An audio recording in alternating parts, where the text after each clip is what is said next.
All right, let's talk about something that trips up, well, pretty much everyone. Why is it that you can work harder, get that big raise, but still not feel any richer? It's a super frustrating cycle, right? But stick with me, because by the end of this, you're going to have the exact playbook to break it. I want you to think about your last pay raise for a second. You probably worked your butt off for it, right? You saw that bigger number hit your bank account, and then a few months later, did you actually feel any wealthier?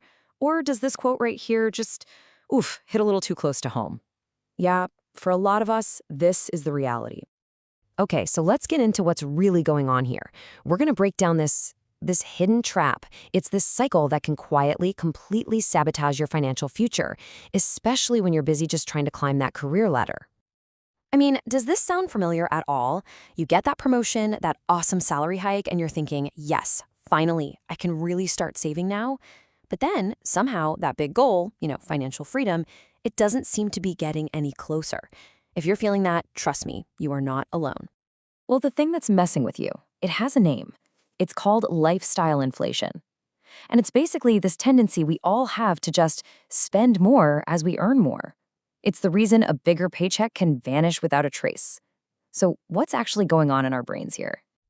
See, this isn't just about spreadsheets and budgeting apps. Nope, this goes way deeper. It's actually rooted in our own human nature. And psychologists have a name for it. They call it the hedonic treadmill. So here's how this crazy treadmill works. You get that brand new phone or that shiny new car, and for a minute, it feels amazing, right? But pretty soon, that feeling fades. It just becomes normal. It's your new baseline. And then what happens? Your brain starts looking for the next big thing to get that little happiness boost again. You end up running faster and faster, but you're staying in the exact same spot, both financially and emotionally. And look, this isn't just some abstract psychological theory. It's a real, measurable trend. If you look at data from India, for example, lifestyle inflation has jumped from 4% to over 6.4% in just the last few years. What that means is our spending on things like convenience, brand upgrades, you name it, it's just growing way faster than our incomes are. So how exactly does a raise you worked so hard for just disappear?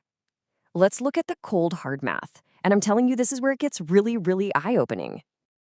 Okay, so let's start with the good news. On average, a lot of professionals are getting pretty solid salary increases, maybe around 9%. That's a serious boost, and it should be this incredible tool for building wealth. But here is the shocking part.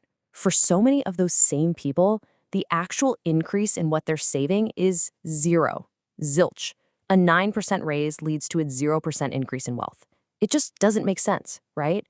So the big question is, where is all that new money going? Well, it gets eaten alive by what we call discretionary spending. That's the lifestyle inflation we've been talking about.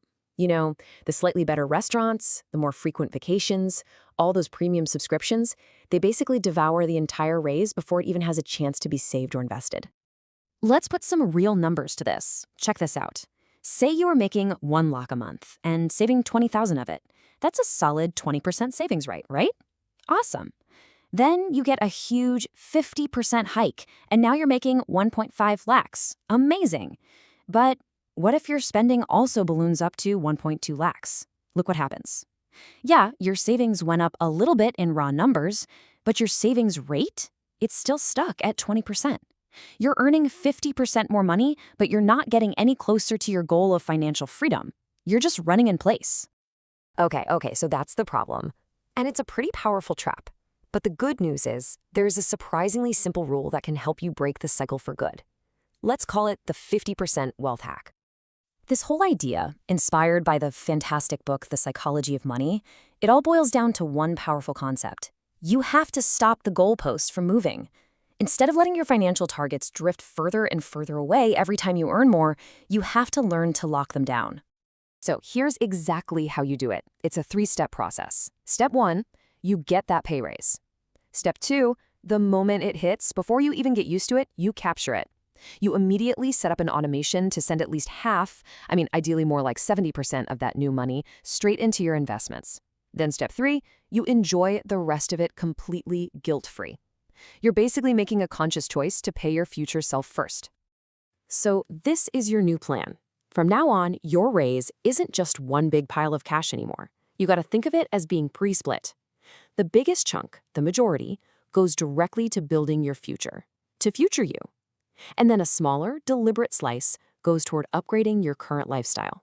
The best part is, you still get to enjoy the rewards of your hard work, but you're doing it without wrecking your long-term goals.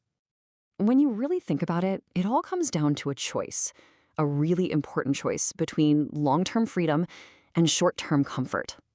So let's make this super personal for a minute with a few final questions. I want you to be really honest with yourself here. The last time your salary took a big jump, maybe it even doubled, did your savings and investments double too? If the answer is no, you're probably on that treadmill. Or did that extra cash just kind of get absorbed, into all those small little upgrades, a slightly better phone, ordering food a little more often, maybe buying a more expensive brand of clothes? These things feel harmless, but they are the silent killers of your wealth. And this is the big one, the question I really want to leave you with. Every day you go to work, every project you crush, every single raise you earn, is it building a future where you have total control over your time and your life? Or is it just fueling a slightly more expensive version of today? The choice, my friend, is yours to make.